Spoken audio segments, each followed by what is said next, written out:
The floor is yours, Congrod. Thank you, Madam Chair. Good morning po to our resource persons from the COA and the DBM. Madam Chair, this representation, first and foremost, laments the fact that the Office of the Vice President has failed to appear today.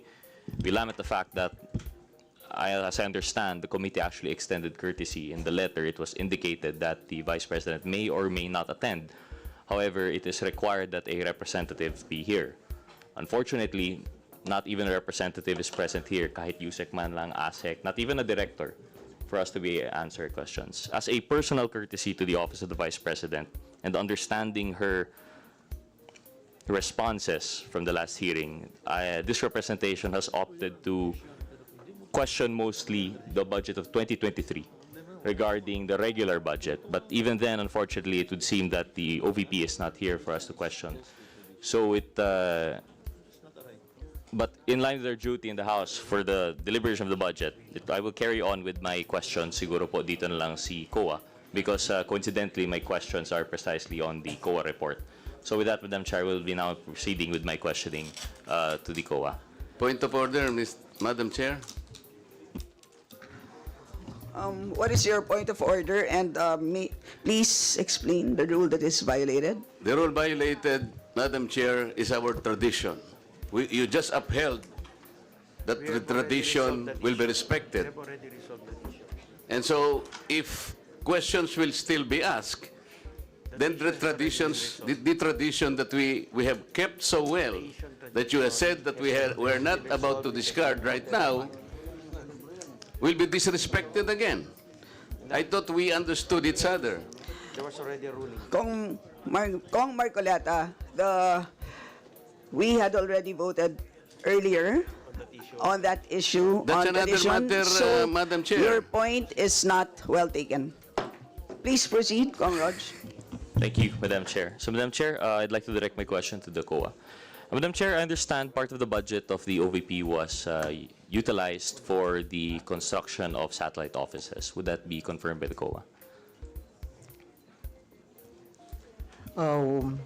The Office of the Vice President has several satellite offices.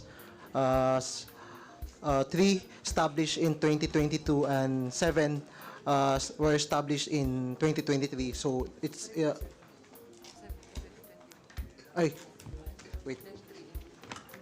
I stand corrected. 3 force based on the report, or 7 was established in 2022 and 3 was established in 2023. So around 10 satellite offices were established by the Office of the Vice President. Madam Chair, my next question was supposedly about whether there were additional satellite offices or extension offices established in 2024. But I believe the COA will not be able to answer this, so I will forgo this question. I also have a question as to whether there will be additional SOs and EOs in 2025 as to their proposed budget. But I understand also the COA will not be in a position to answer this, so I will forgo this. Madam Chair, based on the OVP, annual audit report for 2023, there is an item there regarding the rent and lease expenses. Would you be able to clarify with us what were your findings on rent and lease expenses?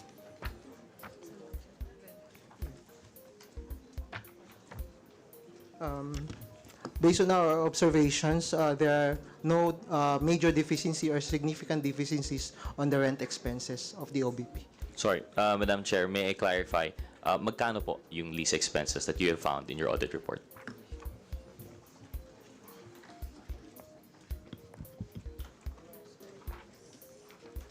Based on the notes to financial statement prepared by the agency, the amount of rent expenses for the year 2023 is around 53,463,434.11.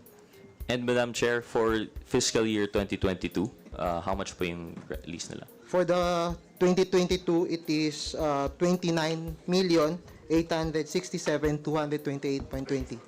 So, or roughly from around 30 million to 53 million po yung increase, no? Yung rent natin. Okay, thank you. But for these SOs and EOs, actually, Madam Chair, on this juncture, I was supposed to ask the Office of the Vice President if there was any studies conducted as to the locations of the satellite offices and extension offices. But as there's no representative, I will have to forego this question. Madam Chair, may we ask the COA, based on their reports in the previous administrations, were satellite offices and extension offices constructed by previous administrations?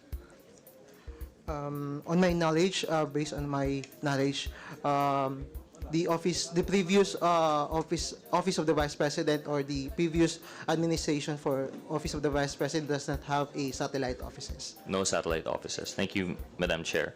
And Madam Chair, what exactly is the function of, based on your audit and based on your investigation, what is the exact function of a satellite office or extension office? Based on our audit, the satellite offices has the functions to extend the social services such as the medical and burial assistance of the programs of the Office of the Vice President. Madam Chair, so it's meant to be an extension of the social services function? Yes. But Madam Chair, I understand in your executive summary, you also, as COA, you familiarize yourselves with the office and the function, and the mandate is necessary for you to determine whether or not it is in line with what they are supposed to be doing, correct, Madam Chair? So, Madam Chair, with the OVP, what is the exact mandate of the Office of the Vice President as far as the COA is concerned?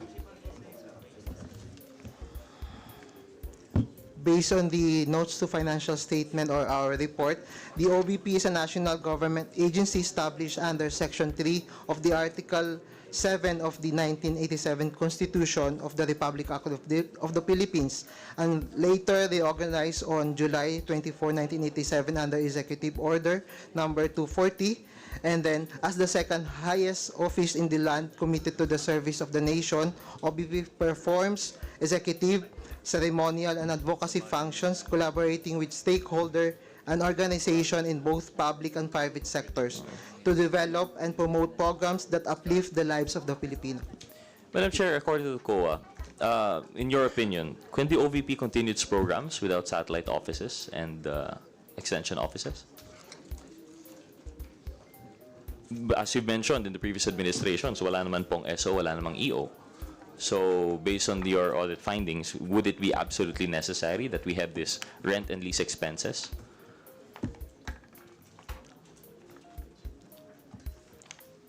I think if the question is kung necessary po ba yung mga pag-open ng extensions offices, I think the question must be addressed to the Office of the Vice President, not the auditors. But then on our point of view, based on our audit, that to extend the services, it is considered or it may be okay for the Office of the Vice President to open an extension office or satellite offices to extend their services. Thank you, Madam Chair. Actually, I would agree, and I was actually considering foregoing that question, but I just wanted to get the COA's opinion since they have institutional and historical knowledge of yung previous administrations and the fact that they were able to carry out their functions without satellite offices and extension offices. But with that, Madam Chair, understanding also that tama naman po yung sinabi ng COA that perhaps the SO and the EOs are there to assist in the administration of other functions of the OVP. I understand that there's a finding in your observations and recommendations, number 8, regarding the cash advances. Can you please clarify? Ano po ito? Madam Chair, under the number 8 of the observation, this is the under and over budget allocation for each satellite offices. Based on our review on the average monthly disbursement of each satellite office, based on the actual expenses for CY 2023, it disclosed that the cash advances granted to the disbursement officers in the OVP's satellite office were not within the 2-month budget requirements as required by the Section 20, Chapter 6, Volume 1 of the GAM 4 and GAS. So there is an under and over 2-month budget requirements.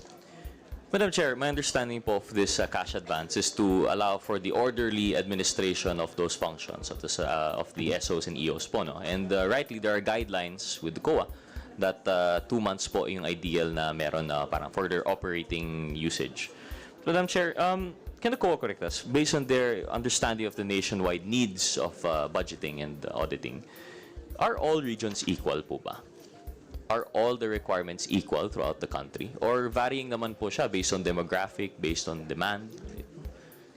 with Madam Chair. other functions? For example, in your auditing of the DSWD, sa history po ninyo, when auditing their social services functions, equal po ba palagi ang budget ng kanilang regional offices? Madam Chair, on my knowledge, actually, dapat po mayroong assessment on the scope or the number of beneficiaries involved, kasi kung assistance po ito, kailangan nating i-consider yung number of beneficiaries, so hindi po dapat equally. Correct. So we should be actually considering ano po yung pangangailangan ng ating mga kababayan, ilan po yung ating mga kababayan doon, yung population center, yung how far they are from the office. Yun po ay mga aspects that we consider when setting up regional offices. That would be a fair assumption to make. Correct po, no, Mr. Chair? Madam Chair? Madam Chair, yes po. Yes. Madam Chair, do you find it odd that for all of these ex-satellite offices, they share an equal 2.2 million cash advance? Except, of course, for the BARM, which suspiciously only has 200,000 cash advance granted? For this observation, the Office of the Vice President established or equally granted cash advance for 2,200,000 for each satellite office except for the BARM. So kaya po mayroon kaming observation na over budget utilization, kasi for us, I think hindi dapat siya uniform. It must be consider po yung lawak ng scope or yung mga beneficiaries involved po natin para po makonsider yung tamang amount na i-establish po natin. So as you can see in the report, there's a under over budget requirements. So mayroon pong mga satellite offices na sobra-sobra yung budget. At the same time, mayroon naman pong mga satellite offices na kulang yung budget. And I would then- Madam Chair, parliamentary inquiry, Madam Chair. Madam Chair, Yeah. parliamentary inquiry.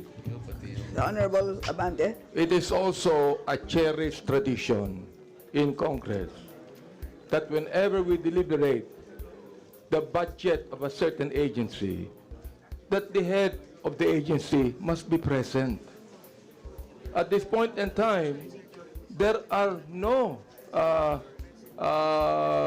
staff here.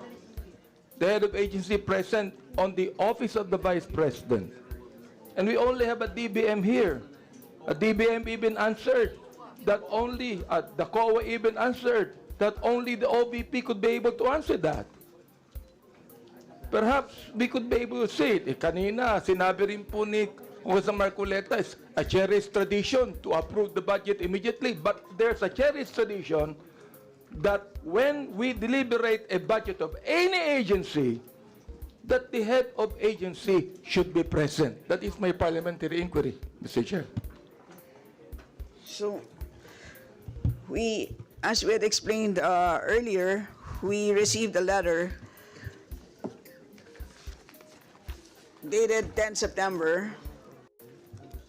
At doon sa liham na yon, pinaliwanag ng ating Vice Presidente na sinabit na po niya lahat ng mga documents na sa tingin niya ay kakailanganin ng Kongreso sa ating pagkilatis ng kanyang budget. Yes, Madam And Chair. so, yun po But, ang sitwasyon natin sa ngayon.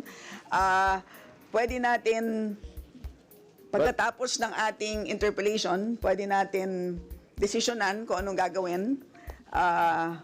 Pero sa ngayon, ipapagpatuloy muna natin ang pagtatanong. Madam Chair, let me Honorable explain. Abante. No? But her letter, actually, na her not being present here, is an insult to this institution. When we had the last hearing, I even questioned her if this institution has the right to scrutinize the budget, and she even failed to answer. My goodness, I think that her writing a letter to us telling us that she has completed this, she still must be present, Madam Chair. And because she is not present, she is actually insulting the second institution that should scrutinize the budget of the Vice President. And I do not care even if she is the Vice President, Madam Chair. I will not allow that Congress will be insulted by the head of any agency. Duly noted. But Madam Chair, whatever your decision might be, I would concede to it. Salamat po. Please proceed. Thank you, Madam Chair, and salamat kong Benny. Akala ko po ako yung subject ng point of inquiry ninyo. Natakot po ako doon, pero salamat po. And I share the frustration and lament that. And actually, as you can see based on my interpellation, although, yes, we're able to get these questions out in the open, wala po tayong actual sagot na nakukuha, unfortunately. And this is by no fault of the COA. We appreciate your attendance here and your answering to the best of your abilities. But it's just that precisely the questions here relating to the budget of 2025, understandably, you will not be able to answer. With that, Madam Chair, I have other questions here. And supposedly at this juncture, lahat na po ito ay targeted, directed po doon sa OVP. But just to point it out po, no, going back to what the COA mentioned regarding the percentage of variance, yung over po nga ng Cebu and Bohol was 70%. As compared naman yung under for Panay and Negros Islands, 276% po. So hindi po maayos yung pag-distribute throughout the regions. It seems to be they were done equally. They were equally cut, and I think this would definitely have an effect on the operational effectiveness of yung mga satellite offices and extension offices. But anyway, I leave it to the body to decide on what to do with this, and I will now conclude my interpellation. Thank you very much, COA. Thank you, Madam Chair.